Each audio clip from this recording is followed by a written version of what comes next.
Hello po, magandang araw po at happy fiesta po sa Tagbilaran, Saint Joseph, the Terror of Demons. No? So, bukas na po yung fiesta. Ngayon is Bispiras, mga kapatid. At meron akong isi-share sa inyo sa araw na ito. At ang pag-ibig at kapayapaan ni Kristo maghari nawa sa puso at isipan natin. Ang nangunguna natin sa Luzville Dominiza na nanood sa atin ngayon. Si Jestoni Badjatan nanood sa atin ngayon. At si Amor Yankok Martinez. So, magandang araw sa ating lahat at sana nasa mabuting kalagayan po kayo sa mga sandaling ito despite sa mga challenges na dumating sa ating buhay at sa ating pamilya. Patuloy tayo. Let us increase our knowledge. Let increase our faith and love to God and to one another. So ngayon mga kapatid, ito yung isi-share ko sa inyo. One of my talks mga kapatid, may isang babae na panay negative yung comment, no? Meron siyang yung katabi niya, so huwag kang maingay, no? Sabi niya sa kanyang kapatid, huwag kang maniwala sa paring yan. No? Very negative daw. At nung after sa toko, yung katabi niya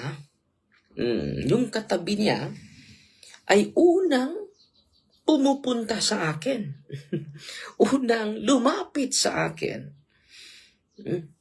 Na-amaze yung katabi niya. Itong babaeng ito, sabi niya, hindi makinig ni Father Darwin. Pero ngayon, siya yung unang lumapit kay Father Darwin. Itong babaeng ito, mga kapatid, ay yung both sides niya, sa kabila, sa mother side, yung lola, mangkukulam pala. The father's side, mangkukulam din yung lola niya. Siya pala yung pinasa pala sa kanya yung kapangyarihan na galing sa kanyang lola. At sabi niya sa akin, Father, tulungan mo po ako dahil meron akong karamdaman na walang diagnose sa doktor. Meron akong karamdaman na walang finding sa doktor. Nahihirapan ako sa paghinga.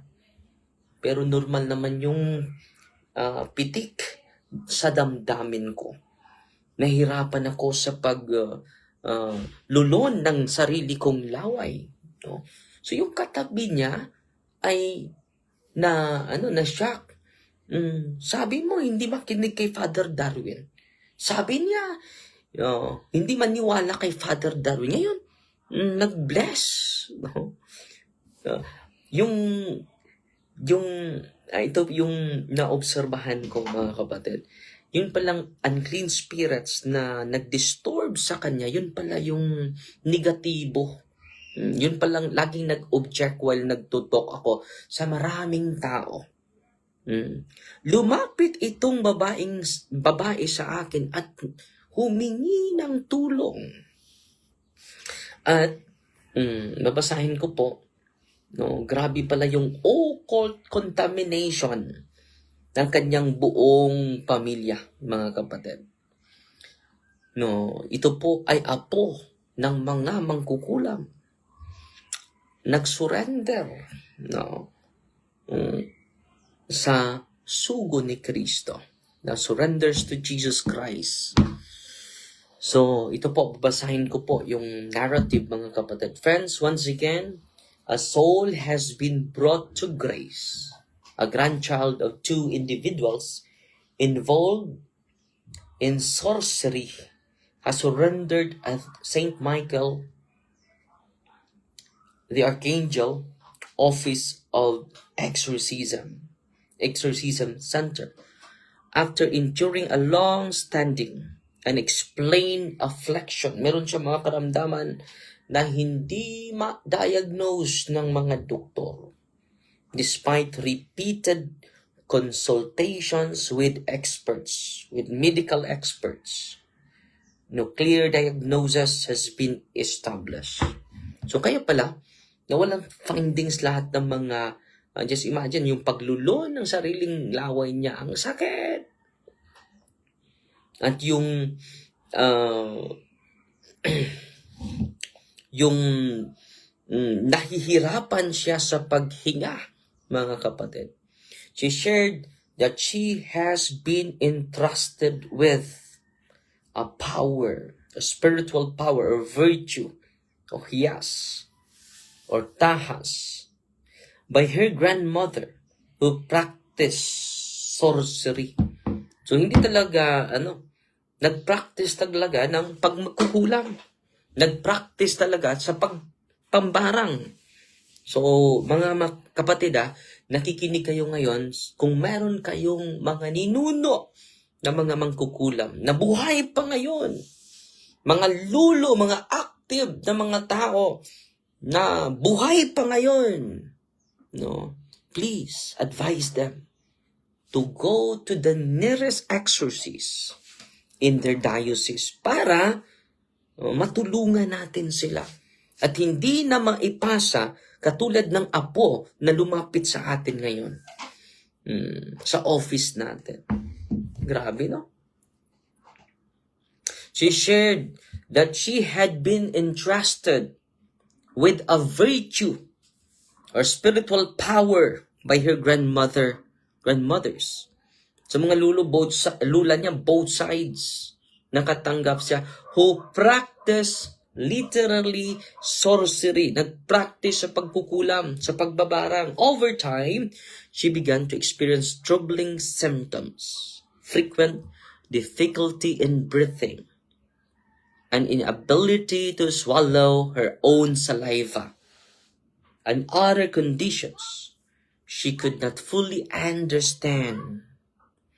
So, itong mga kapatid, itong ministry ni Kristo na iniwan niya sa kamay ng lahat ng mga pari, iniwan niya sa kamay ng lahat ng mga obispo ang makaprotekta sa mga ganitong kaso, mga kapatid. So, bakit ko ito sinishare? To empower the hierarchy. Bakit ito sinishare ko sa inyo? To empower the people of God at large. Okay? Patuloy nating basahin yung narrative niya. Due to the grace of God, and after 4 deliverance sessions, she also received the sacrament of healing, namely confession, anointing of the sick, and Holy Communion. Since then, her condition has significantly improved. She no longer struggles with breathing or swallowing, or difficulty in swallowing her own saliva. And today, she testifies the profound sense of peace and lightness. So this is amazing grace, my dear brothers in Christ. Amazing grace, all glory and praise to be to the Lord. So, daigo ng Ginoo hangtod sa kahangturan, mga kapatid. So, very amazing po itong storya ng buhay ng isang apo ng mga mangkukulam, nag-surrender sa St. Michael. At ito po yung official teaching ng simbahan, CCC 391 to 395. Satan and demons are real. Nabasahin natin, mga kapatid, para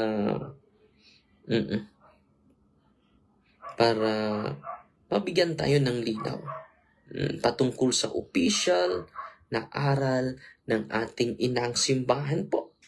Okay? Ito yung nakasulat, mga kapatid, sa turo ng ating inang simbahan.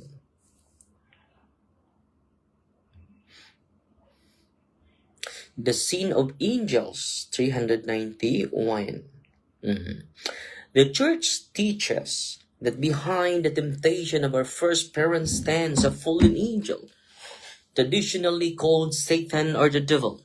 This fall was not gradual, it was a definitive and irrevocable choice. The devil and the other demons were created good by God, but became evil by their own free choice. This reveals a profound truth. Even pure spirits endowed with intelligence and freedom can choose against God. So ang mga demonyo, mga kapatid, hindi gumawa ang Diyos ng demonyo. Naging demonyo ang mga demonyo dahil sa poor choices nila. The nature of their fall. CCC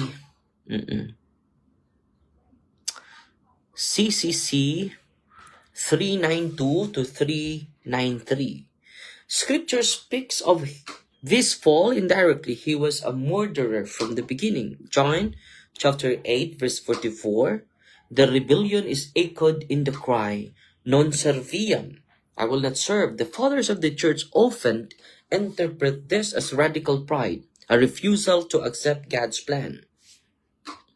St. Augustine of Hippo explains that their sin was a turning inward to self instead of remaining oriented toward God. Because angels are pure spirits, their knowledge is clear, their choice is complete, therefore their fall is irrevocable. There's no repentance for fallen angels, nor because God is not merciful, but because their decision was made with full clarity. So sa mga demonyo, mga kapatid, there's no more repentance. Because their no is immortally no. Hindi katulad sa atin yung no natin maging yes pa sa sunod na araw. Yung yes natin maging no pa sa sunod na araw. Hindi po definitive yung ating decision. CCC 394, ito yung turo ng simbahan. Scripture testifies to the ongoing influence of Satan in our lives. The whole world is in the power of the evil one. 1 John chapter 5 verse 19. Satan's action is real. Though limited, he tempts, he deceives, he seeks to lead humanity away from God. He is called the tempter, the accuser, the liar, and the father of lies. Yet his power is not infinite. Limited lang yung power ng demonyo. So, tempter, lagi siya manukso sa atin. And then accuser, wala ka ng puwang sa mundo, wala ka ng halaga sa mundong ito. No. Miserable na yung buhay, accuser. So, he always feeds us biases, prejudices, pride in our thoughts. But yung kapangyarihan niya, mga kapatid, is not infinite. CCC 395, this is crucial for formation, the limits of Satan's power. So yung lumapit sa atin, na-break yung kapangyarihan ng demonyo, bakit lumapit siya sa sakramento? Confession, anointing of the sick, Eucharist, and then the prayer of deliverance, the renunciation, part which is the essential part of the deliverance prayer. Okay? Satan is a creature not equal to God. Yan po yung magandang balita, mga kapatid. Ano yung demonyo? He is a mere creature, not equal to God. His power is not infinite. He cannot prevent the building up of God's reign. So let us increase our trust to God, to His saints, to His angels. God permits His activity, but always within divine providence. Yan po ang katotohanan. St. Thomas affirms that even the action of demons are ultimately subordinate to God's will. No? So, ano ba yung implication nito sa isa't isa sa atin? No, let us continue to trust God. No? This means no evil escapes God's sovereignty. Even temptation can become a path to growth. Dati yung mga temptation natin, tukso natin, is an opportunity to strengthen our spiritual life. God can bring good out of evil. Just imagine, huh? So, spiritual implication for right religious life, no? Example, the war within, your experience of temptation, distraction in prayer, discouragement, subtle pride or self-will, no? These are not always psychological. They can be also spiritual combat. But the response is not fear. It is vigilance, humility, deeper union with Christ. No, deeper union with Christ. So sa CCC 391 to 395 teaches both sovereign realism and deep hope. Evil is real. Totoo yung demonyo. Sovereign realism. The devil is real. Evil is real. The battle is real. But God is infinitely greater. Christ has already won. Grace is always stronger than sin. Do not be naive about the battle. Marami sa atin, hindi na natin consider yung demonyo eh. Sabi ni Maxima Macau, tuting, Father, na ako'y igsuon. Nga makadungog, bisan unsa yang sakit walay finding. So, yung office natin, open po from Thursday, Friday, Saturday, Sunday. Dapat alas 8 po, nandun na po kayo. Kung malapit lang kayo sa diocese natin o nandito lang kayo sa Bohol. Do not be naive about the battle, but do not be afraid of it. For the one who dwells within you is greater than the one who opposes you. 1 John chapter 4, verse 4. So, yan po. At sana po ay may natutunan kayo sa live natin ngayon. So, patalamat tayo ni Marisa Dos de Mera. Ipadala ng 100 stars. Like na ako pag-deliverance sa team, Holy Rosary. Nag-reveal, mga demonyo perting sukua. Kaysa kadaghang pari nga pwedeng maduulan, ikaw pa ang akong giduulan. Si Eva Bouvier, no? Salamat. Sister Eva Bouvier, no? Yan po ang naka-inspire natin na balita, mga kapatid. Itong ministry ito, the most forgotten ministry and the most effective ministry. Kung mga pari mamulat lang sa kalagayan nito, marami tayong madala sa katotohanan, mga kapatid. Amen? So, pasalamat tayo sa mga laging sumusubaybay natin dito sa ating live from time to time po. Dahil marami tayong ginagawa. At fight Maria Tatak FD with a humble heart. In the name of the Father, and of the Son, and of the Holy Spirit, Amen. Our Father, who art in heaven, hallowed be the name, the kingdom come. The will be done on earth as it is in heaven. Give us this day daily bread, and forgive us our trespasses, as we forgive those who trespass against us. And lead us not into temptation, but deliver us from evil. Amen. Hail Mary, full of grace, the Lord is with you. Blessed are you among women, and blessed is the fruit of the womb, Jesus. Holy Mary, Mother of God, pray for us sinners, now at the hour of our death. Amen. Glory to the Father, to the Son, to the Holy Spirit. It was in the beginning, is now, and never shall be, world without end. Amen. In the name of the Father, and of the Son, and of the Holy Spirit. Amen. And ang office natin sa Malinaw is Lila Bohol, St. Michael Exorcism Center, near Carmelites Monastery po. So, God bless po. Fight Maria Tatak FD with a humble heart. At may dumagdag sa star natin, si Celine Mesias. Salamat po. So, Fight Maria Tatak FD with a humble heart. God